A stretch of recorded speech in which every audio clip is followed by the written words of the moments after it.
So with so many people hit hard financially right now by this pandemic, small businesses in America employ half of all private sector workers. So many people have questions about their future, so we are bringing in our experts, Sharks Barbara Corcoran and Robert Herjavec, to help. Good morning to you both. And Robert, I want to start with you. And the extra $600 a week from unemployment, it may be coming to an end soon for millions of people out there. So what advice do you have for people to stretch their dollar in these tough times?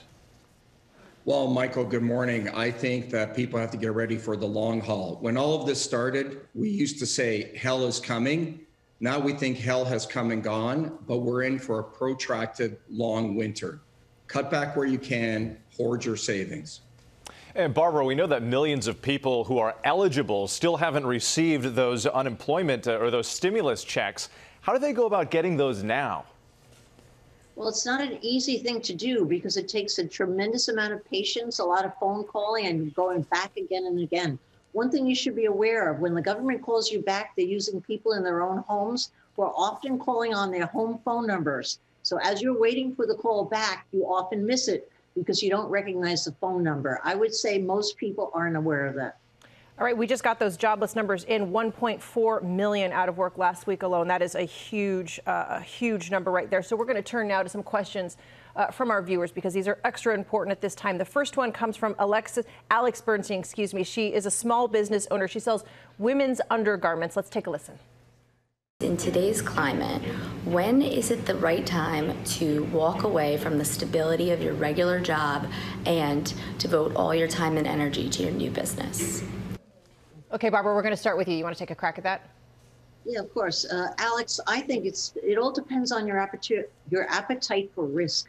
Most of the successful entrepreneurs I know started their business as a side hustle and didn't leave their jobs until their new business could support them. That's reasonable. It's a logical formula that actually works. But for others, it's smart to throw logic right out the window and jump in with both your feet. And with your back against the wall, you almost always figure out a way to make it all happen. And Robert, what do you think? One of the few times I agree completely with Barbara. You've got to know your appetite for risk. You can't build a great business without being devoted to it full time, but you can go bankrupt if you leave a good job and go into a business with no cash flow. Know your risk. That's an important point. Our next question here is from Esther Wallace, who started a brand that makes products to promote recognition of women in sports. Let's take a listen. Can a small business succeed at both making a social impact and achieving significant revenue growth? If so, how? Robert, what do you think? Well, it's kind of an invalid question, Michael, because every small business to succeed has to have a social purpose. You need to have a social purpose in order to engage your customers, but a social purpose doesn't grow revenue. Your business needs to grow revenue. All right, Barbara, you want to go? Yeah, of course. What bugs me about a lot of the thinking on this is people think you can put the charity aspect of the business growth ahead of its need to make a profit. I'm in the camp where I believe you should make a profit and then donate to charity.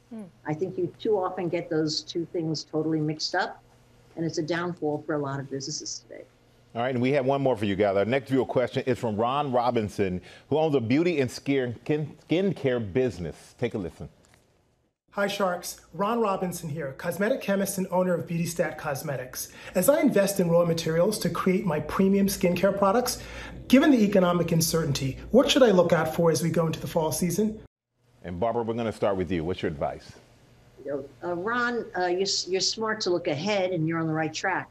You should be taking every element of your product and put it out for bid right now to get better prices. The main expenses for all beauty products are raw materials, packaging, and labor. And now is the time to price all of that out. It's not only going to give you a wider margin, which is always used in every business, welcomed, but it's also going to provide you a buffer so you can reduce your price in retail in the future if you really need to compete. What do you think, Robert? Great businesses really conserve cash going out with cash coming in. Be careful to cut down on your inventory ahead of time and cut down on that lead time. The faster you can get stuff out the door, the faster you can convert it to cash. Guys, we always appreciate your advice and your wisdom. Thank you so much, Sharks. Good to have you here this morning. Thank you. Well, hey there, GMA fans. Robin Roberts here. Thanks for checking out our YouTube channel. Lots of great stuff here. So go on, click the subscribe button right over here to get more of awesome videos and content from GMA every day, anytime. We thank you for watching, and we'll see you in the morning on GMA.